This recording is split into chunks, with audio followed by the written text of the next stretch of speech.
Ito talaga, Marisol, magandang gabi sa inyo lahat. Saka, dito naman talaga, ito talagang tunay na pamilya. Kita mo, ang isa lang umiiyak, iniyakan din sa lahat. Ako, muntik lang din umiiyak. Pinigilan ko lang. Kasi mahirap. Bumibigay yung puso, tatay. Huwag mong pigilan, Daddy. Baka naman ikay mapaano dyan. Mahirap yung matanda ka na, iyak ka pa. Medyo, Iiyak mo lang. awkward ba? Awkward. Pero sige, dito talaga, damayan talaga. Dito talaga makikita. Opo. Salamat tayo, nandito tayo. Hindi tayo nag-iisa kung ano mang kalungkutan. Dinadanas natin, andyan, dinamayan talaga tayo. Nakikita naman natin ngayon, kita mo nagsishare, nag-iyak ka na. Pero ngayon naman, ako naman, tatawa naman tayo ulit. Huwag naman tutuloy yung malungkot, kaya masaya naman palagi. Kasi nandito na tayo sa business eh. Business na to, dito na tayo, opportunity na to. Ay, itutuloy na natin itong kuha natin. Yung business natin talaga tungo sa pangarap eh. Tagumpay. Magandang gabi pala sa lahat. Yan sa lahat-lahat na dito sa Saudi. Magandang gabi dyan sa Pilipinas. Umaga na pala. Una sa lahat, nagpakilala pala ako. Ako pala si Nico Lunggakit, 71 years old, running to 72 na. Sa Pilipinas, doon ako nakatira sa Cabadbaran City, Agusan del Norte. Dito naman sa Daran Erbes. Dito ako nagtrabaho ngayon bilang operator sa tubigan ako dito. Kaya kung minsan mayroong problema, talagang frontliner talaga ako dito.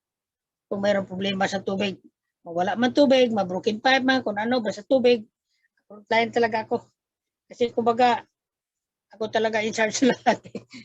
Marami namang mga tao dyan, pero sa akin talaga tatawag muna bago kung anong problema.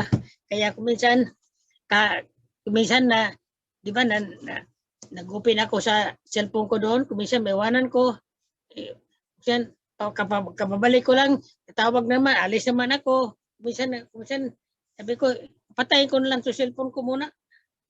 Kasi wala eh. In-open ko, baka mayroon tumatawag, wala ako doon. Kaya ganun ang sistema sa buhay.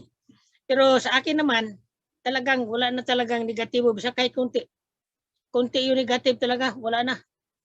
0% na yung negative sa akin. Isipan at saka sa puso, isipan ko wala na talaga yun. Kasi nakikita ko na talaga dito eh. Ito talaga ang kumbaga sa salo na sa atin.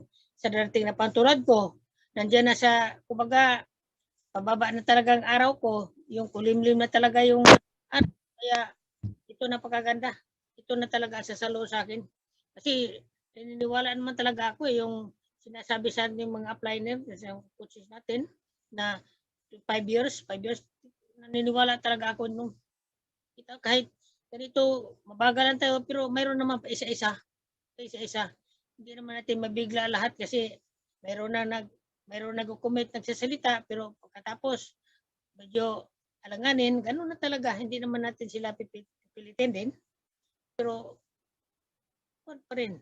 Kumbaga, kinakausap pa rin natin sila. Kasi ako naman, kahit kalabanin mo ako, kausapin pa rin kita. Kung anong sasabi mo sa akin, ako sa akin, talagang tinatanggap ko. At saka, hindi ko nagsasalita ng masama din sa kapwa ko. Talagang puro lang kuan. Kumbaga puro lang pagmamahal ba sa kapwa ko. Hindi ko kaya magsasalita ng masama. Kaya kuan lang. Kumbaga siguro sa masama, nabibiroan ganun, hindi may iwasan yan. Pero hindi naman tulad ng yung kuan talaga sa buto. Kahit sa buto na abot na yung sinasabi mo, hindi naman kuan lang. Medyo bibira na konti. Dito pala, bakit ako nakapag-join dito pala sa kuan? Sa NPH? Dahil sa kuan, dahil sa tawakal na. Yung sinabi naman ni kuan kanina, ni Mama Saadia, dahil natawakal na, hindi siya makakalabas, ay tawakal na, kung siya lalabas siya, dahil nga tawakal na. Totoo talaga, yung proklamasyon sa Saudi Arabia, kailangan lahat may tawakal na. Isa na ako doon. Pero nung unang panahon, wala talaga akong cellphone. Ito, ordinary lang cellphone ko. Talagang tawag-tawag lang. Pero dahil sa wakal na, nakakabili ako tuloy ng kuwan dahil internet, nandiyan lahat eh. Kailangan talagang kuwan, minsan pumapasok ka sa mga tindahan kung saan lang. Kahit sa merkado nga, sa palengke, hinahanapan ka pa ng kuwan. Tawakal na, may nagkuhan doon sa kuwan eh. Nagabang eh. Kaya tawakal na importante talaga sa cellphone. Kaya nakakabili ako ng cellphone, hindi akalain ng cellphone na bili ko, nagamit ko pala sa negosyo. Yan ang paraan ng Panginoon. Yan talaga ang paraan ng Panginoon dahil nihiling na natin to, hindi lang ako humiling dito, kundi karamihan na talaga. Karamihan sa atin, humiling na talaga dito kung mayroong pagkikitaan. Pag-uwi natin sa Pilipinas, o di, pagdating ng panahon na talagang hindi na natin kaya magtatrabaho. Hindi naman talaga, darating talaga yan. Either gustuhin man natin kung hindi, darating talaga yung panahon na yan. Kaya napakaganda. Ito na talaga sasalo sa atin pagdating ng panahon. At saka legit, at saka kuwan pa, transferable. Oo. Pag hindi natin kaya pindot-pindot sa cellphone, kumbaga, mayroon natin apo. O, sila na pipindot yan. Pero yung kita, nandyan pa rin. So, ibig sabihin, hindi tayo isapuirak agad. Kasi kumikita pa eh. Tuloy-tuloy yung kita pa eh. Kaya, yung sinasabi ko na noon, ngayon nagtatrabaho pa tayo, kailangan pa natin na kumikita ng pera, ngayon kailangan mag-ipon, mag-invest, pag may-invest na tayo yun, pagdating ng panahon, yung ina-invest natin, kumikita na din yun. Yung sila na, ang yung pera na kumikita, magtatrabaho para sa atin. Yan talaga. Yan ang purpose natin. Bakit tayo sumasali dito sa negosyo na to? Dahil ang purpose natin dito, pagdating ng panahon, talagang yung pera na magtatrabaho para sa atin. Di ba napakaganda? Napakaganda, legit, transferable. Hindi natin kaya na sinabi ko kanina, hindi natin kaya magpindot-pindot na yung mga apo natin, sila magpipindot-pindot to, itutuloy na nila. Itutuloy nila. Kumbaga, kung mayroong pumapasok, kahit magkano lang yan, mayroong magagamit nila para sa atin naman. Kasi alagain na tayo sa oras na yan eh. Alagain na tayo, kasi pagkain natin, paliligo, kung hindi natin alam kung ano ang kuwan na to, kung baga yung kinikilos natin, mali na talaga tingnan eh. Mali na. Hindi natin alam eh, pero sa kanila, mali na talaga. Pero sa atin, tama. Dahil, kung baga, isip natin, wala na eh. Talagang bumababa na talaga. Ganon ang buhay. Bakit naman na, yung pag-join ko noon, pindot ko lang yung kuwan. Nang una pa, meron ng taga-Japan talaga. Yung nag-uusap kami kasi na-appreciate ko lang yung kuwan niya, yung katayuan sa buhay niya. Napakagandang buhay niya, talagang kuwan. Hindi ko akalain na member na pala siya din sa MPH. Member na pala siya. Siya si Adelaida Naguchi. Na-appreciate ko, nag-comment ako sa kanya, sa mga status niya sa buhay niya. Kasi napakaganda eh. Buhay niya, napakasabi ko, wala na talaga kang problema ma'am, solve na ang buhay mo. Talagang okay na talaga yung buhay mo. Pero hindi ko akalain member pala siya sa MPH. Hindi naman niya ako inimbita. Dahil yung pintuhan lang as a friend, ganon, friendly. Yung pintuhan lang. Pero doon, yung panahon na yan, talagang hinihiling ko na talaga ng Panginoon, sana mabigyan niya ako ng pagkikitaan pag-uwi ko sa Pilipinas. Tuloy-tuloy pa rin ako, kasi may cellphone na, tuloy-tuloy pa rin ako doon. Tumitingin sa cellphone, nakita ko yung gamit ang cellphone at saka internet. Ayun, na-interest ako doon. Gamit ang cellphone at saka internet. Sabi ko, kinukumpira ko sa trabaho ko. Ako, ang trabaho ko, napakabigat, napakarumi, mainit, alikabok. Kung nandiyan na lahat.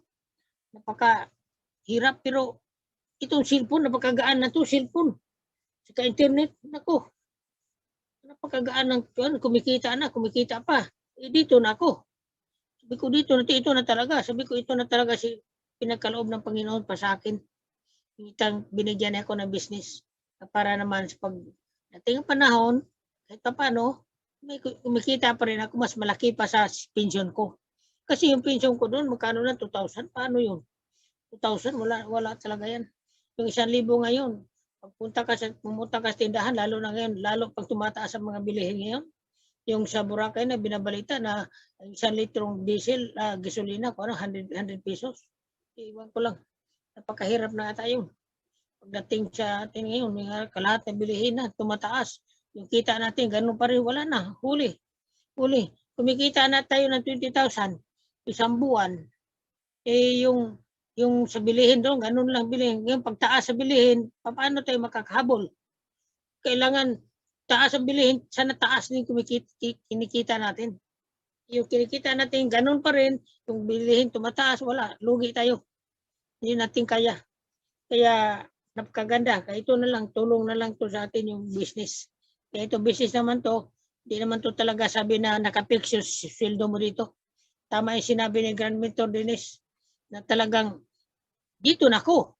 Kahit 4,000 lang unang-unang kita niya, 4,000 lang yung mga kasamahan ni engineer, kita ng 10,000, 15,000 sa buwan, eh, kinukutya pa nga siya. Pero sabi na, dito na ako, nakikita na kasi niya ang yung resulta sa darating na panahon, nakikita niya eh.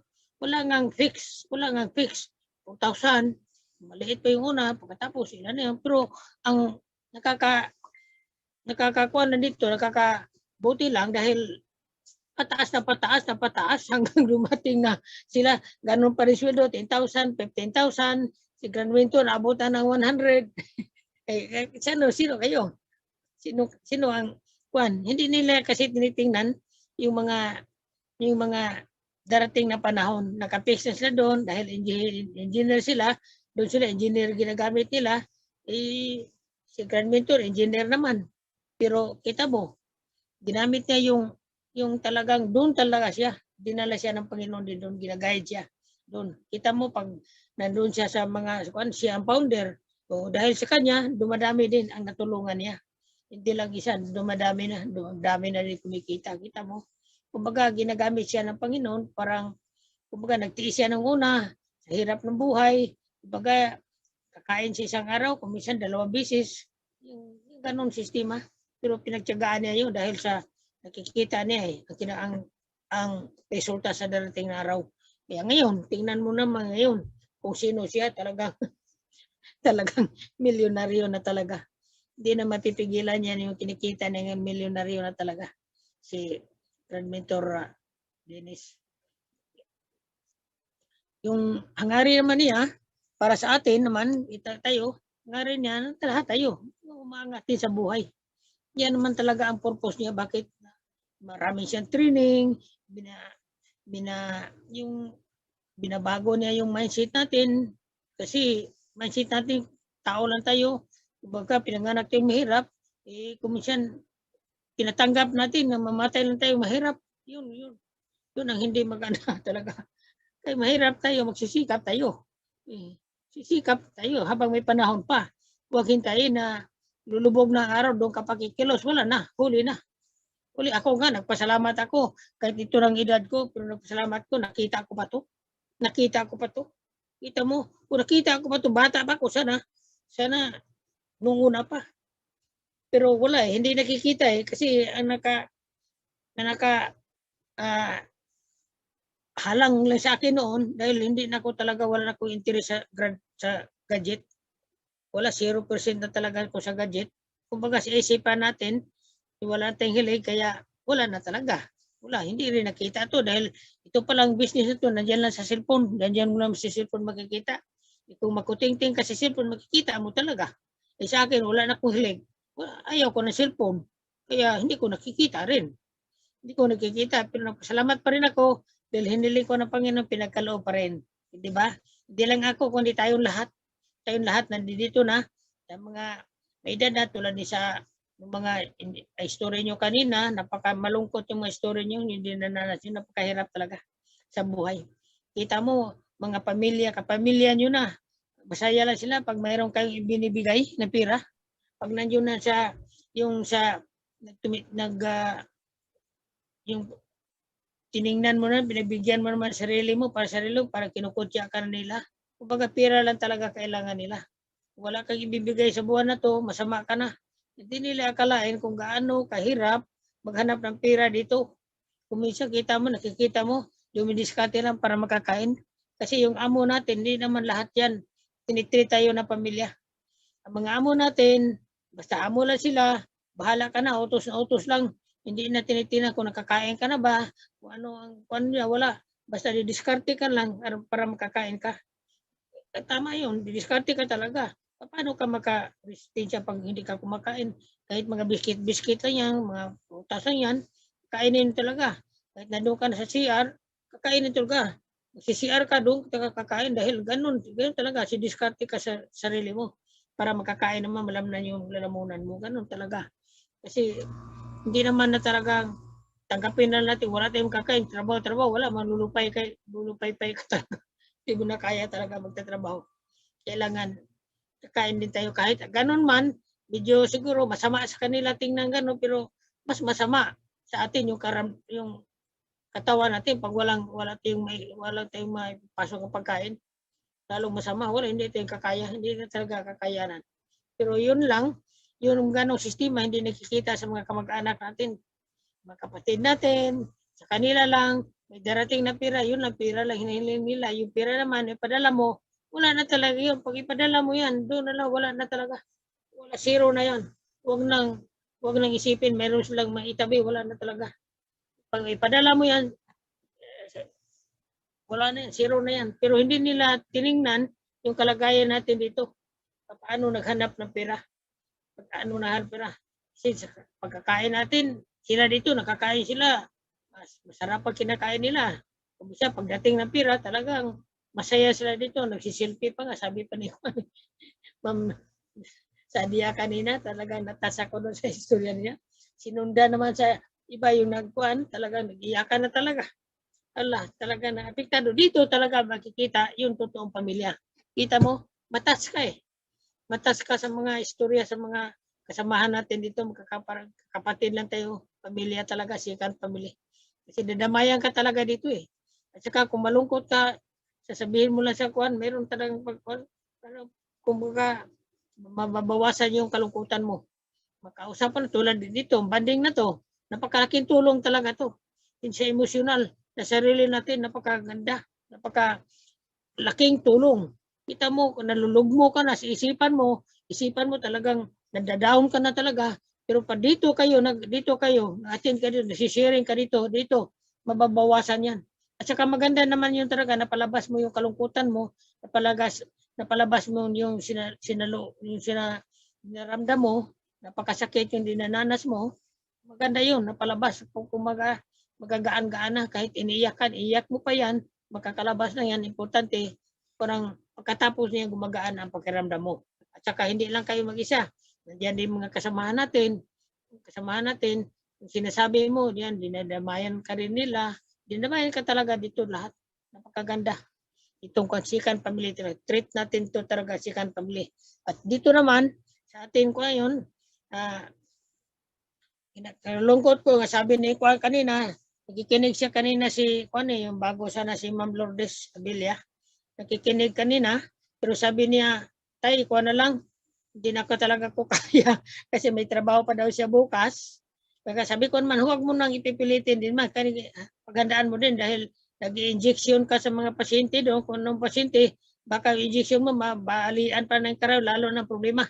Sabi ko, tingnan mo naman yung trabaho, so huwag lang ipipilitin, kasi yung i-consider mo rin yung trabaho mo dahil mahirap naman talaga yan eh.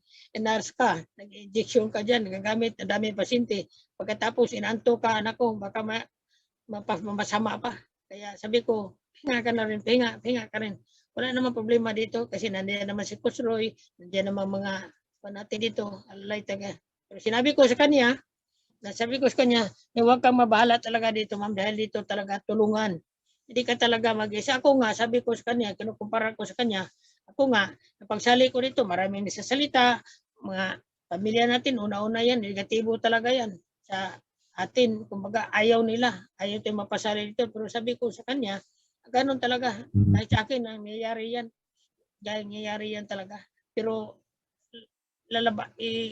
ipaglaban natin dahil nakikita kung ano ang long run, ano ang resulta sa darating ng panahon, dito ang darating panahon. Kasi ngayon, kumikita pa tayo, nandiyan pa, may tatrabaho pa tayo, pero darating ang panahon talaga, gustuhin mo man at saka ayaw, hinto ka talaga sa trabaho. Hinto ka talaga sa trabaho, yan talaga ang nangyayari. Hinto ka sa trabaho, paano na? Kailangan napakaganda, may negosyo ka na, yung salo na sa atin. salo na sa ating negosyo. Kumbaga, halimbawa, kahit hindi naman pantay sa kinikita mo doon, kasi tulad ni Ma'am Lourdes, kinikita niya doon, 100 talaga, mahigit yun. Dahil malaki ang swelduhan sa Taiwan. Malaki ang swelduhan sa Taiwan. Malaki ang swelduhan sa Taiwan. Sa factory worker nga, 70,000-80,000 na. Overtime man pa, abot na ng 100. Lalo ng nursing. Kasi ang nurse pala sa kanila, doon, sinabi niya, nagtatanong kasi ako, wala hindi sila nag-hire ng mga Pilipina. Yung Pilipina pala yung nag-asawa ng mga Taiwanese, yun na lang, yun na makaka-apply dito. Dalawa lang pala sila, kahit doktor wala eh. Taiwanese na talaga doon lahat. Doon sila. Kasi sila lang, dalawa lang sila Pilipina, nag-asawa ng mga Taiwanese. Kaya doon, pwede sila magtatrabaho doon. Pero yung mag-hire talaga, wala, hindi nag-hire. Sila lang talaga doon. Kaya, yun. Napakaganda. Sabi ko sa kanya, sige, pahinga ka na rin, ma'am. Kasi, ano man, dahil trabaho. Sabi ko, kasi sinabihan ko kasi sa kanya, baka pag-share ako, magkinig kayo ha. Sabi ko, sige, tay, kinig ako. Hindi natin, sabi na, hindi ko na talaga matis, may trabaho pa ko bukas. Sabi ko, sige, ikaw, pahinga ka na lang. Wala lang problema. Okay na yan. Okay na yan, ikaw, sorry. Tanggapin na sa mga kasamahan natin. Dahil alam mo naman na nakakaintindi naman talaga yan eh. Sila lahat eh. Kaya sabi ko, sige, pahinga ka na lang. Saka kami na lang dito. Sabi niya, hindi na ako makakarinig sa iyo. Sabi ko, walang problema. Walang problema, nandiyan naman sila. At saka si Ma'am Julma din, napakaganda din na si Ma'am Julma din sa talagang napakaganda din sa mga history niya. Makakaiyak din. History niya, kumbaga, naghanap buhay din para sa pamilya, dumanas din ng mga kahirapan. Talaga, didiskarte talaga sa buhay para makakain din. Talagang ganun ang buhay dito sa Saudi. Kala nila, nag-abroad lang tayo, okay na lang, okay na buhay natin dito. Lalo na nandiyan talaga sa bahay, napakahirap.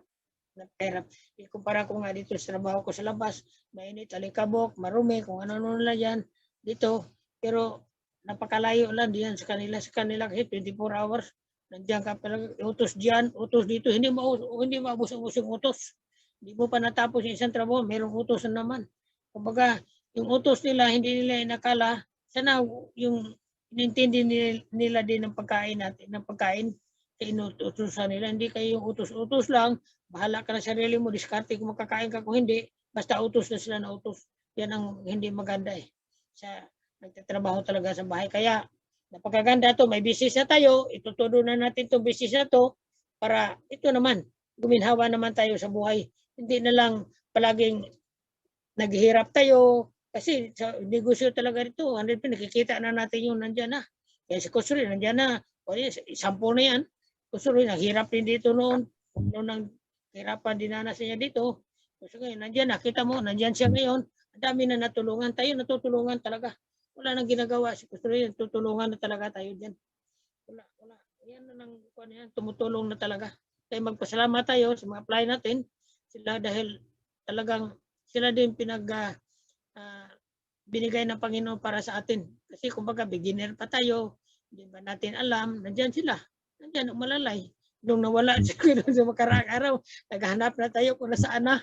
Kasi may nabagyo, kung ano, walang line, walang kuwan. Naghanap na tayo. Kung nasaan na kaya ito. Naghanap na. Pero di bali, nandiyan naman, hindi naman na punta sa masama talaga. Kahit mga kuwan yan eh. Kumbaga, karanasan sa buhay talaga yan. Habang buhay tayo, maranasan talaga yan natin yung mga ganun, sistema. Mawala tayo ng kuryente, mawala ng power dahil nga nasisira dahil sa bagyo. Ganun, kung siya bigla lang mag-burn out, ganun. Bigla lang mag-burn out. Hindi na natin control yan, ganun. Kumbaga, sa panahon na yan. Pero ganun pa man, kahit ganun, challenge yan eh. Mga challenges yan sa buhay eh. Ganun eh.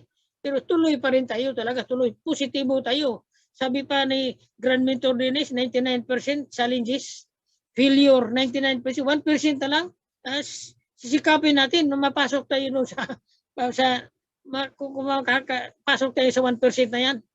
Kahit 1% na yan, sisikapin natin, mapasok tayo doon. Mapunta tayo sa 1% na yan, 99 failure. 99 challenges. Kumbaga, sa 99, kahirapan talaga. Hirap talaga yung 99 na yan. Kasi 1% na lang tayo. 1%. Pero sa 1% naman, sisikapin din natin. Yung bang trabahoin natin, kahit man mabagal o mahina, ano, matutulungan naman talaga eh. Mayroon namang mga kasamahan natin, nandiyan at si Coach Roy, nandiyan mga apply natin, mga kasamahan natin, magtanong na tayo, nandiyan, handa sila lahat. Magtatanong na tayo, wala nang kuan yan. Pamilya nga eh. Pamilya nga eh. Sa akin talaga, pamilya talaga dito na eh. Sa kuan ko, malaking pasalamat ko dito talaga. Dahil dito tayo nakakita ng pangalawang pamilya. Nagdadamayan talaga sa hirap at saka ginawa. Si Mama Janet, nandiyan naman si Mama Janet, pasalamat din ako sa kanila, tiwala nila sa akin, si Ma'am Sheila, si Ma'am Minette, yung lahat-lahat na lang dyan, si Ma'am Jima, salamat na lang sa mga participation ninyo sa upang magtagumpay tayo sa, kahit ito lang, small scale bonding, pero napakalaki itong impact sa bawat isa sa atin talaga. Yung sharing, yung bang pamilya talaga, sharing, makikita natin dito parang nagdadamayan tayo. Nagdadamayan hindi lang sa sa nagdadamayan tayo sa spiritual, sa material na mga bagay, ganun. Napakaganda. Kaya yung isipan natin, babaguhin na lang talaga natin. Huwag na tayo mag-isipa kung ano-ano pang mga negatibo dyan. Sa akin, negatibo, wala na eh. Wala, 0% na talaga yung negatibo. Wala na talaga akong iniisipan negative. Iniisip ko talaga, may magtanong sa akin, ano may pira? May pira ako. Sabi nga, may pira talaga ako. Sabi, bakit wala pira ako? May pira. Hindi ako walang pira, mayroong pira. Kasi hindi ako talaga hindi ko na tinatanggap yung negative sa sarili ko eh. Hindi ko na tinatanggap yung negatibo. Wala na talaga eh. Kaya dito tayo sa maganda talaga kumbaga sa bright side. Huwag tayo sa mga dark side. Mahirap yung sa dark side eh. Dito tayo sa bright side, yung maliwanag palagi. Yung isipan natin, yung kinabukasan natin, yun, dito tayo sa kwan. At saka, pasalamat tayo sa lahat, yung lahat ng mga biyaya, lahat ng biyaya na yan, sa spiritual man sa material, yan, pinakaloob talaga yan ng Panginoon. At sa ating gawin, manalangin lang tayo, at saka trabahoin din natin. Trabaho tayo, at saka kahit mabagal, basta tuloy-tuloy lang. Ako nga, nasayangan ako sa panahon ko, kaya tuloy-tuloy naman kung minsan, kahit nandun lang ako sa ako, tuloy-tuloy ko dyan. Papalo-up talaga ako. Kahit nasayangan ako, wala akong makuha. Pero tuloy. Kahit walang makuha, basta ako, tuloy-tuloy. Tuloy-tuloy tayong lahat, ganun. Walang panghinaan ng loob. Tuloy-tuloy tayo. Mayroon talaga dyan. Kasi isip ko mayroon talaga eh. Hindi talaga mangyayaring wala. Mayroon talaga. Mayroon talaga. Kaya darating talaga ang panahon ipagkaloob sa atin, yung tao para sa atin talaga. Yan ang paniniwala natin lahat. Mayroon talaga, mayroon. Ganun talaga. At saka ano man deepest reason ko. Ang deepest reason ko dito, ito ay ang pension ko sa Pilipinas 2,000. Ngayon ngayon malakas pa ako, may kumikita pa, may trabaho pa, kaya pinaghandaan ko rin sa darating na panahon dahil ang mga anak naman natin talaga may magkapamilya sila, priority nila pamilya talaga. Tayo nandiyan naman sila, hindi naman nila talaga tayo din magkayo, pero iba talaga, may negosyo din tayo, may negosyo dahil yung negosyo sasaluin nila, kumikita, kumbaga may panggastos pa rin sila para sa atin. Ganon, may panggastos sila, may magagamit sila kaysa wala. Kaya kung hindi mo gina-grab to negosyo na to, trabaho ka lang, umasa ka sa trabaho, yung pera mo, inipon mo, ubos yan. O hindi yan, 0% talaga yan, yung pera. Kahit magkano pa yung pera na yan, kung walang pumapasok araw-araw, ubos yan. Kasi kahit kunin mo na 100, mamaya kinabukasan, mayroon na ka naman bibilhin, talaga araw-araw nagbibili ka, gagastos ka talaga, kumakain tayo, gagastos talaga. Ubos yan. Kailangan talaga mayroong pumapasok kahit paano. Kaya yung deepest reason ko yan, hindi pa ko talaga gaano nga nakadepende sa mga anak ko. Kaya sa dating panahon, pamilyado na sila. Pero sa ngayon, Ginagawa ko pa rin ng paraan. Paggawa ng paraan talaga na para naman sa sarili natin. Sa sarili natin. Kaya magsama-sama tayo dito sa negosyo. Magpasalamat tayo mayroong negosyo. Magpasalamat tayo sa mga apply natin. Magpasalamat tayo sa mga kasamahan natin. Nandiyan sila lahat. Damayan, tulungan, at saka manalangin lang tayo. Magtagumpay tayong lahat. Hanggang diyan na lang. God bless everybody. Back to you, Coach.